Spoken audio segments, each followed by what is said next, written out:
So hello students, today we are going to start basic maths, and in basic maths we are going to cover these few topics. First is algebra, second trigonometry,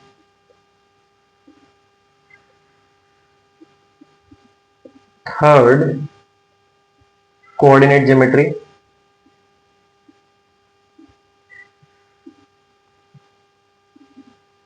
and in the end we are going to start calculus. Calculus में दो parts होंगे. पहला हमारे पास होगा differentiation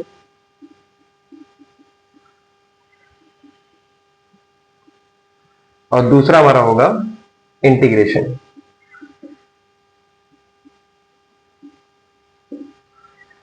algebra में हम लोग पहले क्या करेंगे, हम लोग क्वाड्रेटिक इक्वेशंस के बारे में पढ़ेंगे.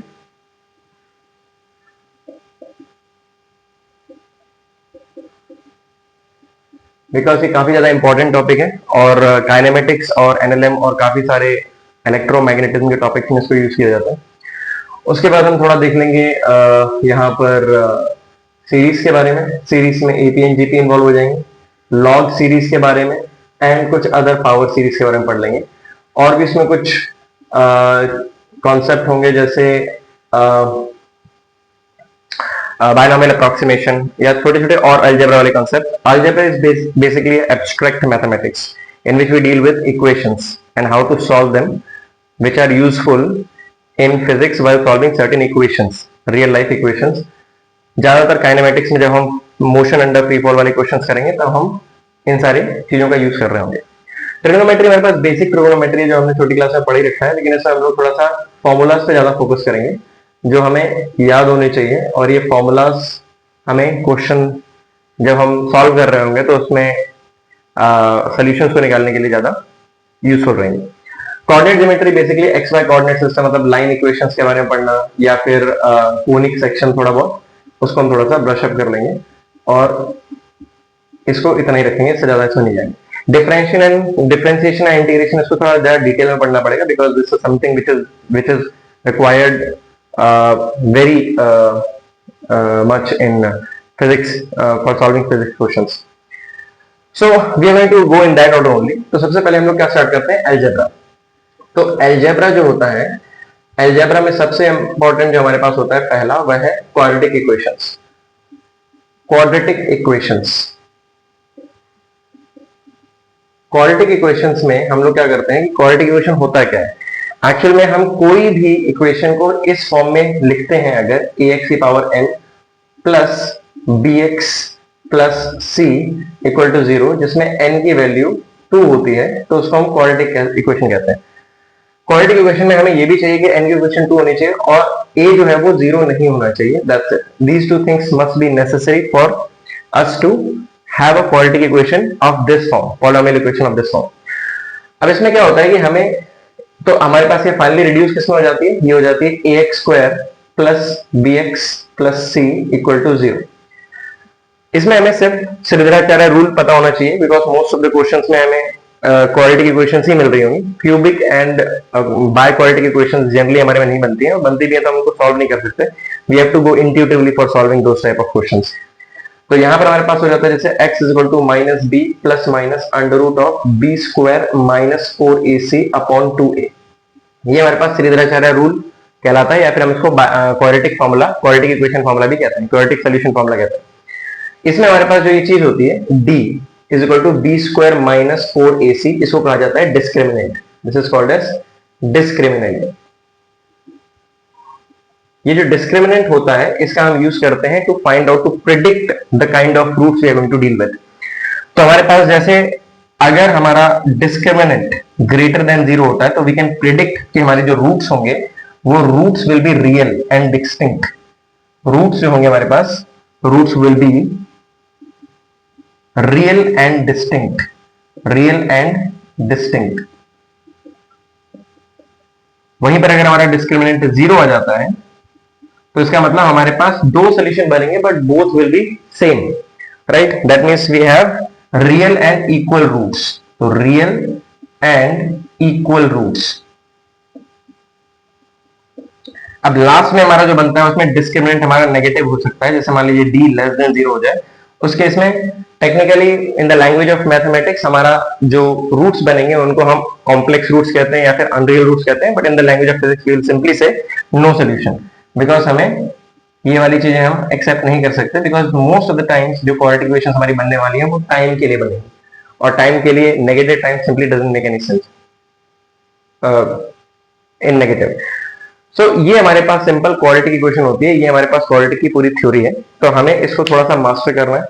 तो इसको हम थोड़ा देख लेते हैं कि हमारे पास किस तरह के क्वेश्चन बन सकते हैं और किस तरह से हमें इन क्वेश्चंस को सॉल्व करना है। सो let's see, let's take a question and let's try to understand कि भाई कैसे क्वेश्चन बन सकते हैं। तो जैसे मान लीजिए हमने पहले एक सिंपल सा क्वेश्चन दिया, that is equal to 2x square plus 5x plus 3 equal to 0। हमें इनके रूट्स के ऊपर कमेंट करना है। सिंपल सीधी तरह से रूल लगाएंगे हम लोग, तो हमारे पास क्या बन जाता है, x is equal to -5 plus minus b square that is 25 minus 4ac, a कितना है 2 into 3, right, whole divide by 2 times of a which is 2, so that turns out to be how much, that will be equal to -5 plus minus, this is 25, 4 3 12 to 24, that is 1 upon 4। तो x की value हमारे पास क्या आते हैं, दो solution हमारे बनते हैं, -5 प्लस 1/4 का एंड -5 माइनस 1/4 का। तो x हमारे पास बन जाता है कि -1 एंड दूसरा हमारे पास बन जाएगा -3/2। These are the two solutions which will be acceptable here, right. तो दोनों के दोनों हमारे पास रियल रूट्स हैं और डिस्टिंक्ट रूट्स हैं। ये हम डिस्क्रिमिनेंट से भी देख सकते थे। डिस्क्रिमिनेंट हमारे पास क्या था, b स्क्वायर माइनस 4ac था, तो इसमें हमारे पास b कितना है 5 का स्क्वायर माइनस 4ac, a कितना है 2 into 3, so that becomes what 25 minus 24 that is equal to 1। तो डिस्क्रिमिनेंट इज ग्रेटर देन और इक्वल टू 0, दैट मींस यहां पर हमारे पास क्या होगा, डिस्टिंक्ट रूट्स बनेंगे। वैसे हम लोग एक क्वेश्चन और ले लेते हैं, जैसे मान लो इसमें अगर हम ऐसा कुछ ले लेते हैं जिसमें सोल्यूशन ना बने, तो वैसे हम डील कैसे करेंगे देख लो यहां पर। तो देखिए यहां पर जैसे एक सिंपल सा सोल्यूशन मैं और ले लेता हूं, जैसे हमारे पास बनता है x square minus 2x plus 1 equal to 0। मान लो इस तरह से हमने कुछ सोल्यूशन क्वेश्चन दे दिया, इसको सॉल्व कैसे करना है, सिंपल है, ज्यादा कुछ नहीं करना है। यहाँ पर वही हम करेंगे, सीधा 2 plus minus under root of b square minus 4ac, तो 2 स्क्वायर माइनस 4ac अपॉन 2, तो x will come out to be 1। तो यहाँ पर सिर्फ एक ही सोल्यूशन आ रहा है, डिस्क्रिमिनेंट इसका आप देख सकते हो 0 आएगा, -2 का होल स्क्वायर माइनस 4ac, दोनों 1 ही है, and then this will give you 0। तो discriminant is 0, that means roots will be equal and real, और हमारे पास एक ही सोल्यूशन इसका बन रहा है। एक और क्वेश्चन ले लेते हैं जिसमें हमारे पास रूल कोई भी सोल्यूशन नहीं आ रहा होगा। For example if we can take suppose ऊपर में ही हम लोग थोड़ा सा ऐड कर देते हैं, x square minus 2x plus 1/2 equal to 0। Try to solve this, not 1/2, let's take 3 here and okay 1। So what happens here, x हमारे पास क्या हो जाता है, that equal to 3 plus minus b square minus 4ac, तो minus 3 square minus 4ac इसमें हमारा बन जाएगा। तो हमें क्या करना चाहिए, हमें इसको बढ़ाना चाहिए, इसको हम क्या करते हैं, इसको 3 रहने दो, इसको 9 कर दो। तो इसको अगर 9 कर देंगे तो हमारे पास है माइनस 4ac, तो कितना हो जाएगा आप देख सकते हैं, यहाँ पर होल डिवाइड बाय कितना 2, तो यहाँ पर देख सकते हैं discriminant 9 minus 36 which is going to be 27 which is negative. तो नो सोल्यूशन हमारे पास बनने वाला है, there is no solution. Complex solution मान सकते हैं या फिर हम सीधा बोल सकते हैं भाई इसमें कोई भी सोल्यूशन नहीं बनने वाला, no solution, will simply not accept this solution. तो हमारे पास इस तरह से डिफरेंट केसेस हमने देख लिए कि क्या क्या बन सकता है और कैसे इसके सोल्यूशन निकाले जाते हैं। अब इसके बारे में क्वाड्रेटिक फॉर्मूला में हम कुछ और बेसिक फैक्ट्स के बारे में बात कर लेते हैं। जैसे हमारे पास एक ये इक्वेशन हमने इस फॉर्म की लिखी है, quadratic equation ax square plus bx plus c equal to 0। इसमें हमारे पास हम लोग बात करते हैं, हमें पता है कि इसके रूट जो होंगे वो x1 और x2 होंगे, so x1 and x2 will be the roots of this. तो हमें पता है कि सीधा हम बोल सकते हैं x1 and x2 are its roots, ठीक है। तो हमें अगर बोलना है कि भाई इन रूट्स का सम कितना होगा, तो x प्लस x2 जो हमारे पास होगा, इसमें सीधा हम लिख सकते हैं माइनस b अपॉन a, और वैसे मल्टीप्लीकेशन ऑफ रूट्स हमारे पास क्या होता है, that will be equal to c upon a। तो अगर हमें x1 माइनस x2 का मॉड निकालना है, इसका कोई सोल्यूशन नहीं है, यहां से नहीं निकाल सकते, but we generally use this type of formula कि हम लोग ऐसा कर देंगे कि भाई x1 प्लस x2 का होल स्क्वायर है और इसमें हम लोग माइनस 4x1 x2 कर लेंगे। तो इसमें क्या हो जाएगा, इसको खोलेगा तो 2x1 plus x2 minus 4x1 x2 मतलब माइनस 2 x1 x2, और ये उसका अंडर रूट बन जाएगा. Just put it there, that will be equal to b square upon a square minus कितना हो जाएगा 4c by a. So it turns out to be how much, b square minus 4ac under root whole divide by a. तो that is discriminant upon a. इस तरह से हम लोग difference of root भी निकाल सकते हैं. तो बस इतना ही हमें जानना है इसमें क्वाड्रेटिक इक्वेशंस फॉर्मूला में. इसमें अगर इतना हमें आता है तो हमें ज्यादा क्वेश्चन सॉल्व करने में, तो क्वेश्चन सॉल्व करने में काफी ईज होगा, स्पेसिफिकली काइनेमेटिक्स चैप्टर्स के अंदर. तो ये हमारे पास बेसिक्स था क्वाड्रेटिक का, राइट. अब क्वाड्रेटिक कभी कभी ऐसे होते हैं कि जैसे मान लीजिए आपका कुछ इस टाइप के क्वेश्चन दे देते हैं. कुछ क्वेश्चन जैसे क्यूबिक इक्वेशन है उनको हम सॉल्व नहीं कर सकते, क्वाड्रेटिक को ही हम सॉल्व कर सकते हैं. बट कुछ ऐसे होते हैं जो बाय क्वाड्रेटिक दिखते हैं बट आप उसको सॉल्व कर सकते हैं. जैसे एग्जांपल देता हूं, जैसे आपको एग्जांपल दिया हुआ है, जैसे x की power 4 plus 2x square plus 1, ऐसा आपको देके रखा है भाई, इसको सॉल्व करने के लिए. अब या फिर मैं इसको 3 ले लेता हूं, मान लीजिए यहां पर ऐसा दिया. अभी देखने में बाय क्वाड्रेटिक लग रही है x की power 4, but what we can do is we can substitute x square as t. So this equation हमारे पास क्या बन जाता है, t square plus 3t plus 1 equal to 0. Solve for t now, t equal to -3 plus minus कितना हो जाता है 9 minus 4 whole divide by 2. So -3 plus minus √5 by 2. अब हमें पता है कि t जो है वो x स्क्वायर है, तो हमारे पास ये क्या है x स्क्वायर है. तो हमारे पास नेगेटिव सोल्यूशन अलाउड नहीं है, बिकॉज किसी का भी स्क्वायर नेगेटिव अलाउड नहीं है इन फिजिक्स. मैथ्स में अलाउड है बिकॉज कॉम्प्लेक्स के बारे में वहां पर डील किया जाता है. तो हम लोग क्या करेंगे, पॉजिटिव वाला लेंगे. तो x square is equal to -3 plus √5 upon 2. ये भी नेगेटिव है, इसका मतलब इसका कोई सोल्यूशन एग्जिस्ट नहीं कर सकता, दोनों ही नेगेटिव है. तो no solution exist for this, even though इसके थ्रू हमारा सोल्यूशन आ गया तो हम सीधा बोल सकते हैं भाई no solution exist. So basically this is not possible, it has to be greater than 0, तो नॉट पॉसिबल, ऐसा हम कर सकते हैं. या फिर इस तरह से हम लोग क्वेश्चन सॉल्व कर सकते हैं जहां हमारे पास हायर पावर्स बन रही हैं और हम देख रहे हैं कि भाई हम किस तरह से उसको क्वाड्रेटिक में कन्वर्ट कर सकते हैं. तो उस टाइप के क्वेश्चन हम लोग डील कर सकते हैं उन क्वेश्चन से. ये हमारे पास अलजेब्रा की कहानी है, इसको हम समझ चुके हैं. उसके बाद हम लोग क्या करते हैं, नेक्स्ट स्टेज पे आते हैं. इसमें हमारे पास होता है सीरीज. तो सीरीज क्या होती है उसके बारे में थोड़ा जान लेते हैं. AP and GP which are very important from physics point of view. तो हम लोग बात करते हैं सेकंड क्या, सीरीज के बारे में. तो सीरीज जब हम बात करते हैं तो सीरीज में दो तरह की सीरीज हमारे लिए इंपॉर्टेंट होती है. पहला है एपी एंड सेकंड हमारे पास जीपी. तो एपी हमारे पास होता है अरिथमेटिक प्रोग्रेशन, अरिथमेटिक प्रोग्रेशन, और जीपी हमारे पास होता है जियोमेट्रिक प्रोग्रेशन.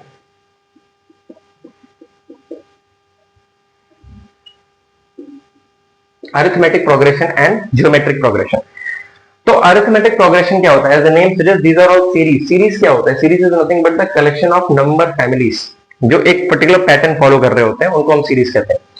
तो हमारे पास एपी क्या होता है, एपी होता है अरिथमेटिक प्रोग्रेशन. तो एपी सीरीज हमारे पास जो होती है, एपी सीरीज में ऐसा होता है कि जो हमारे पास फैमिली होती है वो एक कॉमन डिफरेंस को फॉलो कर रही होती है. उन सभी के कंसेक्यूटिव टर्म्स में कॉमन डिफरेंस होता है. तो फॉर एग्जांपल मैं एग्जांपल अगर लूंगा तो 1 आ गया, मान लो 3 हो गया, 5 हो गया, 7 हो गया, 9 हो गया, ऑल ऑफ दीज.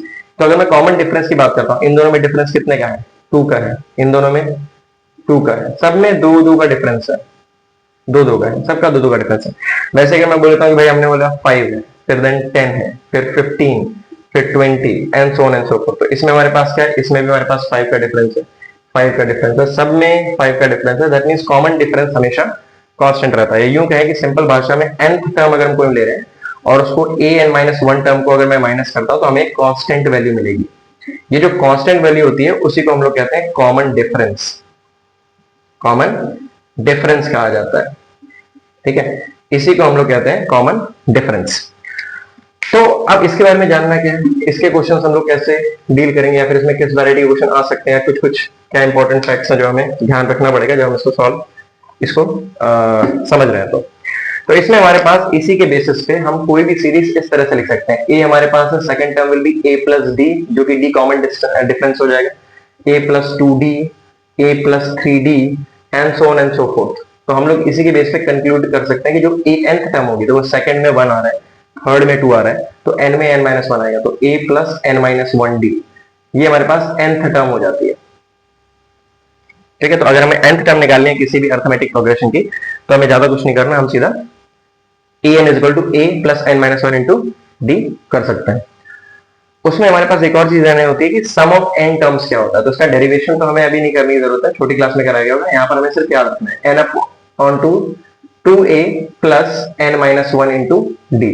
इसको अगर हम चाहें तो ऐसे भी लिख सकते हैं n by two into a plus N minus one into d and this will be nth term. तो n upon two A plus a n, और ये हमारे पास nth टर्म तक का सम आ जाएगा। ये दोनों चीजें हमें ध्यान रखनी है कंक्लूसिवली। अगर हम इनको ध्यान रखते हैं तो हम लोग आराम से क्वेश्चंस कर पाएंगे अर्थमेटिक प्रोग्रेशन से रिलेटेड। चलो एक क्वेश्चन हमको उठा लेते हैं ताकि हमें इस कंसेप्ट के बारे में क्लैरिटी आ जाए। जैसे अगर मैंने बोला कि भाई हमने कोई सीरीज दे दी आपको 1/2, दूसरा है हमारे पास 3/2, तीसरा हमारे पास 5/2 and so on and so fourth. आपसे क्वेश्चन पूछा गया है, बताइए 10th टर्म कितना होगा, पहले ये बताओ, और उसके बाद बताओ कि सेकेंड 10th टर्म बताओ कितना होगा, और दूसरा बताओ 5th टर्म तक का सम हमारे पास कितना होने वाला है, ये हमें बताना है। तो एक बार ट्राई करो थोड़ा सा, और फिर पॉज करके फिर बाद में देखने आओ सोल्यूशन कैसे दिया जाएगा। तो अगर इसकी अगर हम बात करें तो 10th टर्म कैसे दिया जाएगा। तो सोल्यूशन में अगर हम देखें तो 10th टर्म सिंपल, हमें क्या करना है, a 10th will be equal to a plus 9d, n minus one use करते हैं हम लोग। तो हमारे पास कॉमन डिफरेंस कितना है, कॉमन डिफरेंस कैसे निकालेंगे, हम एडजेसेंट टर्म्स को उठा लेंगे, कोई भी टर्म उठा लो। Second term minus first term कितना हो जाता है, 1 आएगा। 3/2 माइनस 1/2 इज 1। तो हम लोग क्या करेंगे, first term is 1/2 plus 9 times of common difference which is 1, so that becomes what, that will be equal to 19, तो 19/2 that will be the 10th term. Second हमारे पास होता है सम ऑफ 5 टर्म्स। तो देख लीजिए यहाँ पर कितना हो जाएगा, 5/2 into 2 times of a which is 1/2 plus n minus 1 which is 4 into common difference is 1, so that turns out to be what, 5/2 into 1 plus 4 which is 5, 25/2। इस तरह से हम लोग इसका निकाल सकते हैं कि कितना होने वाला है। ठीक है, चलो इसमें थोड़ा सा हम लोग एक और भी वैरायटी ऑफ क्वेश्चन को टच कर लेते हैं, मतलब थोड़ा सा क्रिएटिव हो जाते हैं इसमें। जैसे मैंने बोला कि भाई एक सोल्यूशन, एक क्वेश्चन लेते हैं कि भाई इन अ सीरीज, हमारे पास एक सीरीज है, जैसे मान लीजिए 1 है, फिर 2 है, 3 है and so on and so fourth. देखते हैं इसका सोल्यूशन निकलता कि नहीं निकलता। इसमें बोला है कि if sum of terms till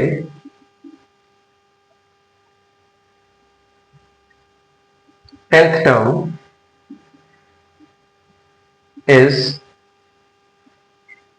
equal to, ये एक काम करते हैं, यहां पर हम लोग फर्स्ट टर्म हम लोग बोलते हैं, फर्स्ट टर्म हमारे पास 1 है और कॉमन डिफरेंस हमें नहीं पता है, is equal to sum of next 5 terms find d. ये हमें बोल के रखा है कि ये क्वेश्चन हमें दिया हुआ है। क्वेश्चन में सिंपल ये है कि हमारे पास एक ए फर्स्ट टर्म हमें 1 दिया हुआ है, कॉमन डिफरेंस डी है। इसमें बोला है कि अगर 10th टर्म्स तक की सम जो है वो इक्वल है अगले 5 टर्म्स के तक का सम के, तो डी कितना हुआ होगा। तो इसको एक बार ट्राई करो, लेट्स सी कितना क्वेश्चन, कितना आंसर आता है इसका। तो इसको ट्राई करो एक बार, जब हो गया हो तो उसको फिर देखो कैसे करना है। तो इसमें हमारे पास क्या होता है, देखो उन्होंने बोला कि हमारे पास, उन्होंने बोला है कि भाई सम ऑफ 10th टर्म्स, अगर डी हमें नहीं पता है तो सम ऑफ 10 टर्म्स हमारे पास क्या होगा, which is going to be 10/2 into 2 plus 9d। ये हमारे पास सम ऑफ टर्म्स बन जाएंगे। और नेक्स्ट 5 टर्म्स, तो अगर मैं सम ऑफ नेक्स्ट 5 टर्म्स बताना चाहता हूँ, that is nothing but sum of 15 terms minus sum of 10 terms, that is what they are saying to be sum of equal to 10 terms. So that means उनका कहने का मतलब है that sum of 15 terms is equal to twice of sum of 10 terms. Now let's see, तो 15 के लिए हमारे पास हो जाएगा 15/2, that will be equal to 2 plus 14d and that should be equal to 2 times of 10/2 into 2 plus 9d। देखो solve करो, 2 से 2 को हटा दो, 15 2 30 प्लस 15 into 14 ये हो जाएगा, d इक्वल टू कितना हो जाएगा 20, यानी 40 प्लस कितना हो जाता है 180d। इस तरह से हमारा हो जाएगा ये वाला and then what we can do is just rearrange it. तो 15 4 जा कितना होता है 60, 06, 15 6 कितना 21, 21 0 d minus 180 d, that will be equal to 10, so that will be equal to how much 3 30, तो d की वैल्यू हो जाती है 1/3। तो सिंपल सोल्यूशन आ गया हमारे पास कि d की वैल्यू 1/3 होनी चाहिए for this said statement to hold true. तो इस तरह से कोई भी क्वेश्चंस बनाए जा सकते हैं, कितने भी क्वेश्चंस दिए जा सकते हैं, बट बेसिक्स अगर क्लियर है, आपको पता है कि कॉमन डिफरेंस क्या होता है, फर्स्ट टर्म से हम लोग सम्स कैसे निकालते हैं, इनमें ये दोनों चीजें ही ध्यान रखने वाली हैं कि nth टर्म क्या होता है और सम टिल nth टर्म क्या होता है। इतना पता है तो अरिथमेटिक प्रोग्रेशन वाले लगभग सारे क्वेश्चन आपसे हो जाएंगे। नेक्स्ट हमारे पास आते हैं हम लोग ज्योमेट्रिक प्रोग्रेशन पे। ज्योमेट्रिक प्रोग्रेशन क्या होती है, तो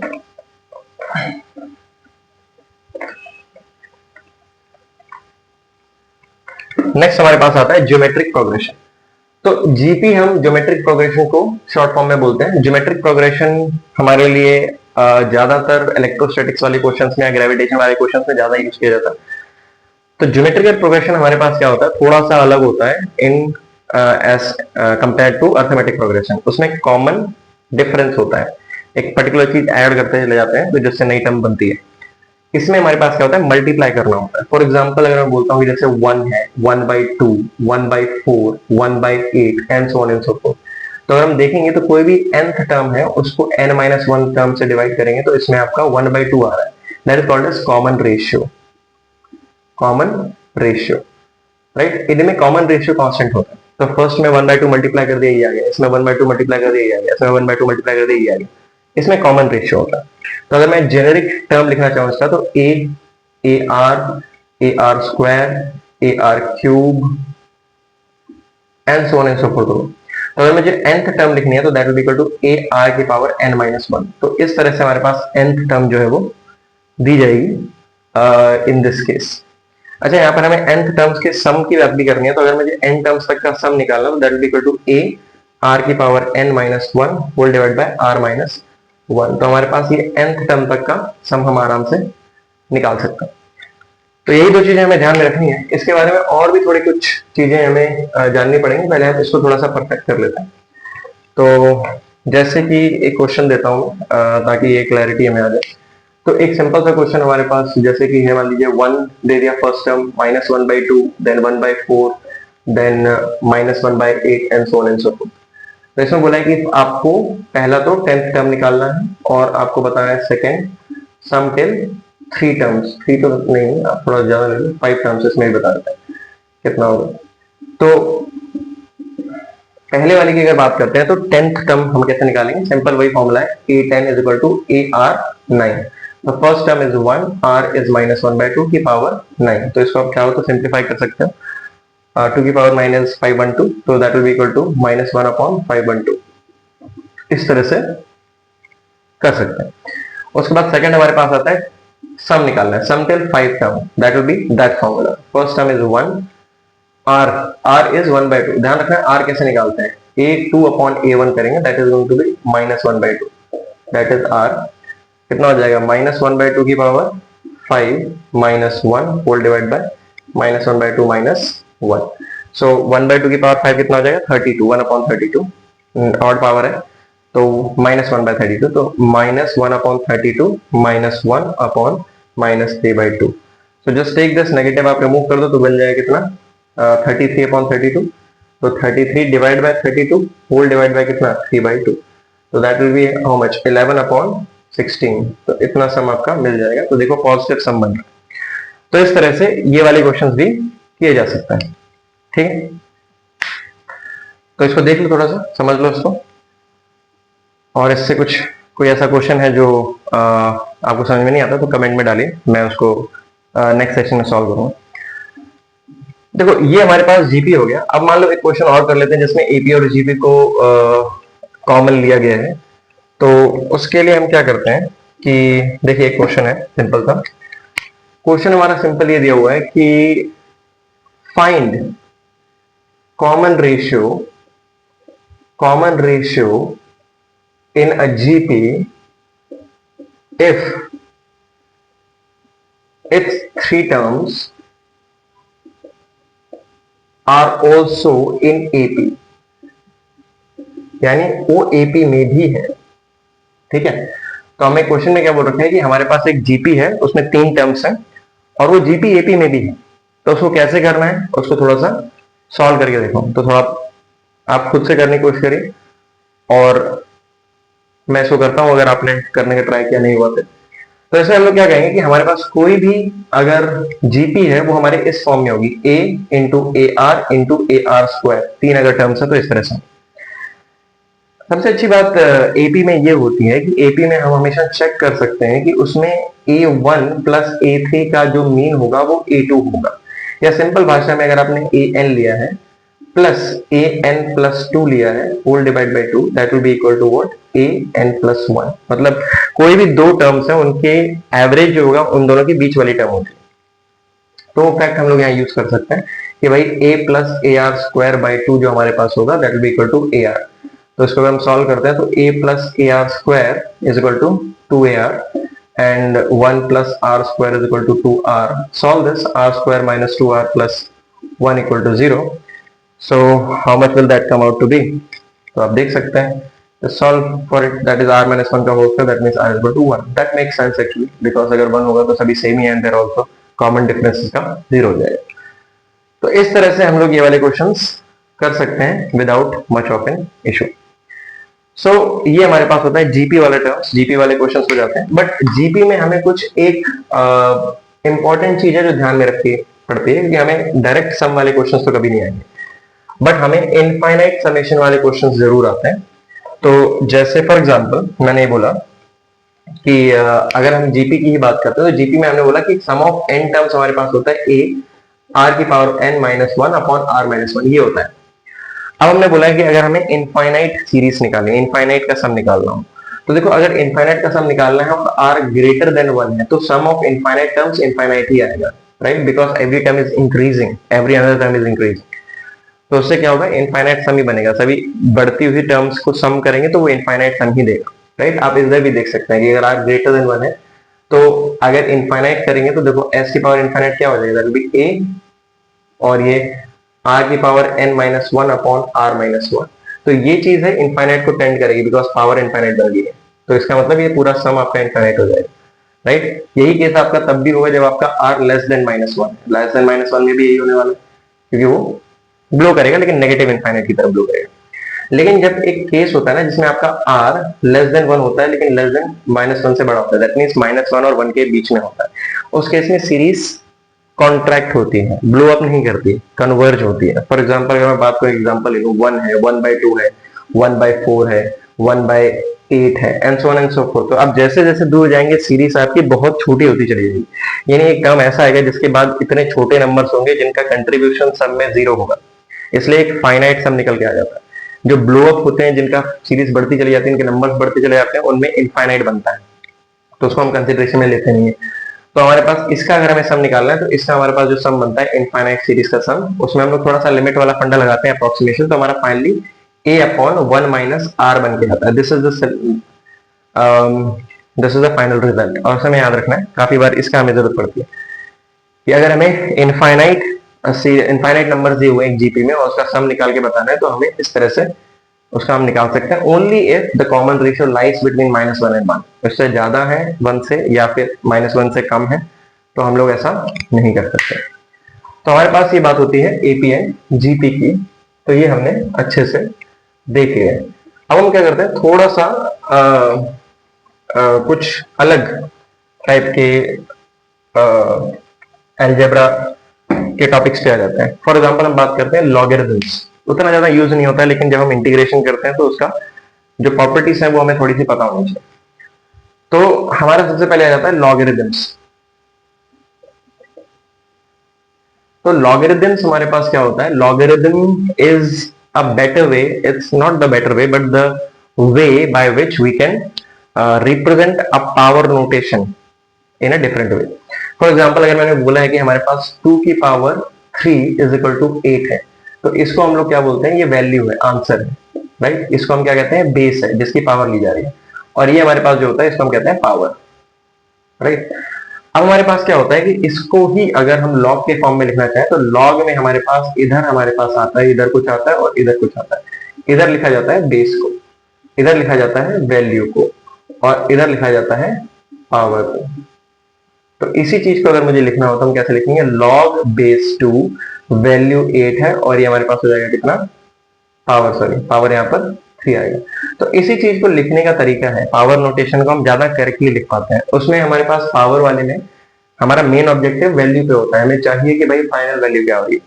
बट लॉगरिथम से हमारा जो फोकस होता है वो पावर पे होता है कि भाई कितने टाइम्स 2 को कितने टाइम्स तक रेज किया जाए ताकि हमारे पास ये वैल्यू बन जाए। तो हमारे पास इस तरह का होता है। वैसे तो हमारे पास दो तरह के लॉग होते हैं। अगर हम लॉग बेस ई कर देते हैं, ई इज अ नंबर 2.71, एक रैशनल नंबर है, तो इसको हम ऐसे ln(x) भी लिखते हैं। लिखने का तरीका है, इसको हम कहते हैं नेचुरल लॉग, इसको नेचुरल लॉग कहा जाता है। तो ज्यादातर फिजिक्स में हम ये वाला लॉग यूज करते हैं, हम बाकी कोई और बेस को ज्यादा उतना यूज नहीं करते हैं।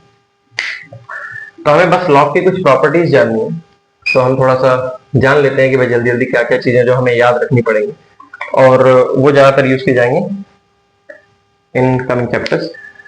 तो पहला प्रॉपर्टी हमारे पास क्या हो जाता है, लॉग बेस कुछ भी हो, लॉग बेस a मान लो और यहाँ पर b इंटू सी दिया हुआ है, तो लॉग के मुताबिक हम लोग क्या कर सकते हैं, इन दोनों को हटा सकते हैं। या फिर एक बहुत बेसिक प्रॉपर्टी आता है कि भाई हमारे पास log बेस a है, हम यहाँ पर 1 दे देते हैं, तो इसकी वैल्यू हमेशा 0 होती है, और ये सेंस भी बनाता है कि a की पावर 0 हमारा बनाना चाहिए। दूसरी बात है कि हम लोग एक्चुअल में एक और बात है कि हमारे पास जो a है that should always be greater then, हमारा जो बेस है वो ग्रेटर देन 0 होना चाहिए, it should not be negative. हम लोग हमेशा बेस को पॉजिटिव लेते हैं। ओके अच्छा, उसके बाद हमारे पास क्या हो जाता है, log बेस a हम लग करते हैं। अगर हम उसको बात करते हैं b इंटू सी, तो हम इसको अलग कर सकते हैं, तो log base a b plus log base a c, ये हो जाएगा। उसके बाद हम थर्ड बात करते हैं, तो हमारे पास हो जाता है, मान लीजिए log base a b by C, तो कितना हो जाता है, log base a b minus log base a c, ये हमारे पास हो जाता है। उसके बाद हम अलग कर लेते हैं, जैसे मान लीजिए log बेस a b की पावर n, तो हमारे पास आगे वाली पावर इधर आ जाएगी, तो n log base a b की b। तो बेसिकली हमारे पास कोई भी अगर अंदर वैल्यू में पावर है तो पावर सीधी आगे आ जाती है, राइट। या फिर अगला है हमारे पास, कभी कभी बेस में भी पावर हो जाती है, जैसे मान लीजिए a की पावर n हो गया, यहाँ b है, तो वो 1 अपॉन में बाहर आएगी, तो 1 upon n log base a b, इस तरह से बन जाएगा। एक और प्रॉपर्टी हम लोग देख लेते हैं, जैसे log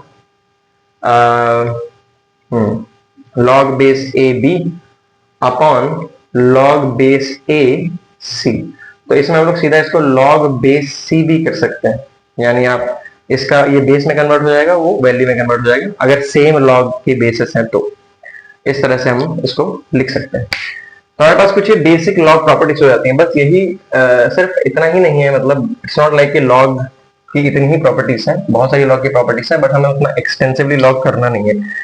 हमें सिर्फ उतना चाहिए जिससे हम जब क्वेश्चन सॉल्व करेंगे तो हम उनको यूज करके कुछ डेफिनेट आंसर निकाल सकें। नेक्स्ट हमारे पास एक और चीज हो जाती है, जैसे हम लोग एक और प्रॉपर्टी देख लेते हैं, तो हमारे पास हो जाता है जैसे 1 अपॉन log a b जो है उसको आप log b a कर सकते हो, इस तरह से लिखा जा सकता है। या फिर एक और चीज समझ लेते हैं, हालांकि ये उतना ज्यादा यूजफुल नहीं है हमारा, जैसे e की पावर ln a अगर करते हो तो हमारे पास सीधा a ही बन जाएगा, राइट। इस तरह से हमारे पास कुछ लॉग की प्रॉपर्टीज और भी हैं, बट हमारे पास सिर्फ इतनी है तो हमें काफी है, हमें इससे ज्यादा दिमाग लगाने की जरूरत है नहीं, राइट। तो एक सिंपल सा क्वेश्चन मैं यहाँ दे देता हूँ इनके ही बेसिस पे। जैसे अगर मैंने बोला कि log base 10 x square minus 2x जो है उसकी वैल्यू आपकी 10 के बराबर है, राइट, आपकी 10 के बराबर होती है, या फिर मैं इसको बोल देता हूँ कितना, इसका बोल देता हूँ 5, तो या फिर इसको 10 ही बोल देते हैं, ठीक है। तो हमारे पास बोल रहे हैं इसकी वैल्यू 10 के बराबर है, या फिर इसको कहते हैं 1 के बराबर, ठीक है। अब बोला इसको सॉल्व करो, what will the value of x for this to be satisfied. अच्छा, एक और बात हमें ध्यान रखनी है कि जो हमारा आर्ग्यूमेंट होता है, दैट मींस जैसे अगर हम लिखते हैं ना log बेस a और यहाँ पर कोई वैल्यू लिखते हैं, ये तो वैल्यू हमेशा ग्रेटर देन 0 होनी चाहिए इसमें, ठीक है, ग्रेटर देन 0। नेगेटिव वैल्यूज के लिए log डिफाइन नहीं होता है, तो हमें वैल्यू हमेशा पॉजिटिव लेनी है। तो इसको अगर सॉल्व करना है तो कैसे करेंगे, तो हम लोग क्या करते हैं कि भाई 1 को आप log बेस 10 लिख सकते हो। यहाँ पर एक और मैं ऐड कर देता हूँ, अगर आप log बेस ए करोगे वो 1 आएगा, वो भी होना चाहिए, ए की पावर 1 जो होता है वो ए हो जाता है। तो वो हमें याद रखना है कि मतलब बेस अगर वैल्यू सेम है तो उसकी वैल्यू 1 होती है। तो log बेस 10 कर देते हैं, और यहाँ पर हमारे पास क्या होगा, इसको लिख सकते हैं x square minus 10x is equal to 10। अब आप इसको सॉल्व कर लो, X square minus 10x minus 10 equal to 0। X की वैल्यू हो जाती है 10 plus minus 10 square plus 40 whole divide by 2। इसको निकाल सकते हैं हम लोग, और x नेगेटिव हो सकता है बट ऑल एंड ऑल ये तो पॉजिटिव हुआ ही होगा 10। तो इससे हमें x की वैल्यू निकल सकती है कि x की वैल्यू क्या होनी चाहिए। ठीक है, तो इस तरह से हमें कुछ चीजें याद होनी चाहिए तो ताकि हम लोग इन टाइप के क्वेश्चंस को कर पाए। अच्छा, दूसरी बात हमारे पास होती है कि चलो इसमें हम थोड़े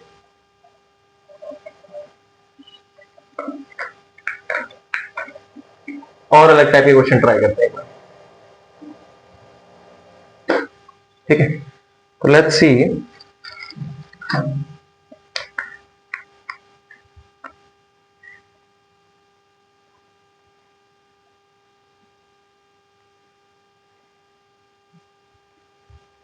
चलो एक दो क्वेश्चन और ट्राई करते हैं सिंपल वाले। तो क्वेश्चन हमारे पास क्या बोल के रखा है कि जैसे मान लो हमें बोला हुआ है कि log बेस 10 2 की वैल्यू हमें देख रखी है कितनी, 0.301,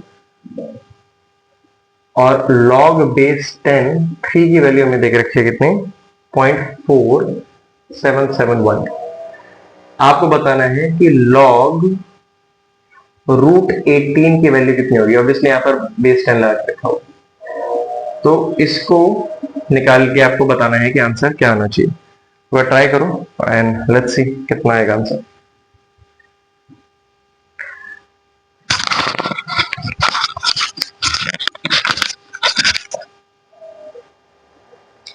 तो देखो यहाँ पर करना क्या है, हमें log की प्रॉपर्टीज यूज करनी है। तो log बेस 10 18 की पावर अगर हाफ करते हैं तो हाफ बाहर आ जाएगा, तो log बेस 10 इंटू 18 को क्या लिख सकता है 9 इंटू 2, तो half log base 10 9 multiplied by 2।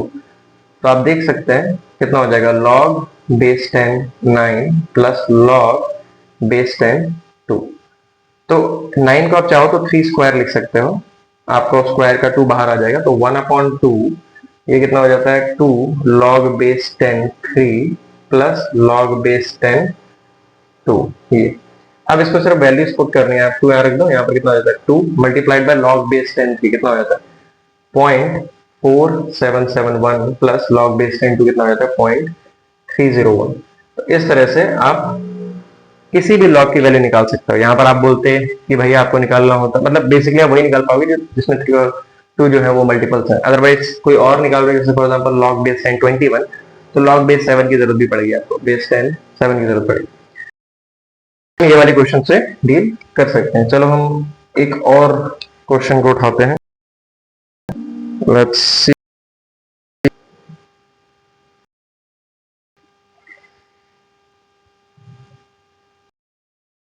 Let's हमें मिल जाए, so we can take that। Okay, question हम उठाने की कोशिश करते हैं कि भाई हमारे पास एक और क्वेश्चन लॉग में। तो फॉर एग्जांपल बोला कि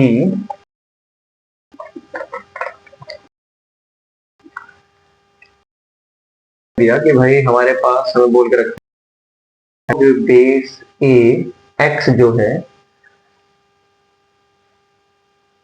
that is equal log base X A. तो आपको बता क्या होगी, right, where X is and A suppose to be known. तो हमें ये बोल रखा है कि log base A X X क्या होगा। तो इसको सॉल्व कैसे करेंगे, A X upon X A, ये property upon log base A B जो है is equal to log base B A होगा, ऊपर जाके वो अपॉन मतलब चेंज हो जाता है। तो ऊपर ले जाएंगे इसको, तो लॉग बेस ए एक्स है मल्टीप्लाइड बाई ये क्या बन जाएगा लॉग बेस ए एक्स, यही बन जाएगा। तो ये बन जाएगा ए एक्स स्क्वायर 1। तो हमारे होनी चाहिए, तो लॉग बेस ए एक्स है उसकी वैल्यू भी 1 होगी, तो यहाँ से सीधा ए होनी चाहिए, तभी ये सेटिस्फाई होगा, अदरवाइज सेटिस्फाई नहीं होगा, राइट। तो इस तरह से हमारा लॉग का खत्म होता है। तो लॉग में बस हमें इतना ही जानना है, हालांकि बहुत सारी चीजें जानने के लिए, लेकिन कोशिश करेंगे क्योंकि बेसिक इतना हाई फाई नहीं करना है जितना मैथ्स में कराया जाता है फिजिक्स के पॉइंट ऑफ व्यू से। उसके बाद हम थोड़ा सा आते हैं पावर्स के ऊपर। पावर्स में काफी लोगों को मतलब पावर्स एंड एक्सपोनेंट्स,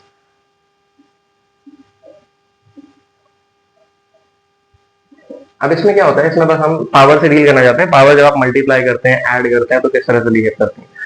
तो फॉर एग्जांपल हम देखते हैं भाई a की पावर x है इनटू a की पावर y है, तो that will just y, right. Second a की पावर x अपॉन a की पावर y करो, माइनस हो जाएगी। हम बात करते हैं कि भाई a की पावर x प्लस a की पावर y है, तो इसमें क्या कर सकते हो, कॉमन बाहर निकाल सकते हो, राइट। यहाँ पर आप चाहो तो a की पावर x है जो भी आप बाहर निकाल सकते हो, a की पावर x बाहर आ जाएगा, 1 प्लस a की पावर y अपॉन a की power x, and then if you want you can do this thing, 1 plus a की पावर y माइनस x। तो इसमें पावर से डील करना थोड़ा बहुत ज्यादा हमें आना चाहिए। जैसे हमारे पास नेक्स्ट हो जाएगा, जैसे हमारे पास x की पावर n दिया है, उसकी पावर भी m दे दिया है, तो हमारे पास क्या बन जाएगा, x की पावर,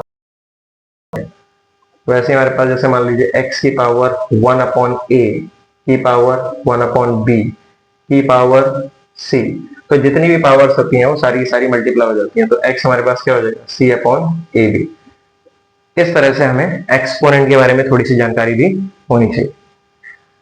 तो आज के लिए क्लास के लिए मैं इतना ही, अलजेब्रा वाला पार्ट मैंने किया है, हालांकि इसमें एक दो चीजें और बची हैं, फॉर एग्जांपल बायनोमियल अप्रोक्सीमेशन, जो कि मैं नेक्स्ट लेक्चर में, और मैं ये सीरीज और भी जो चीज डाउट या फिर क्वेश्चन वो आप नीचे कमेंट में पोस्ट करिए, and I will most likely turn back to. Thank you.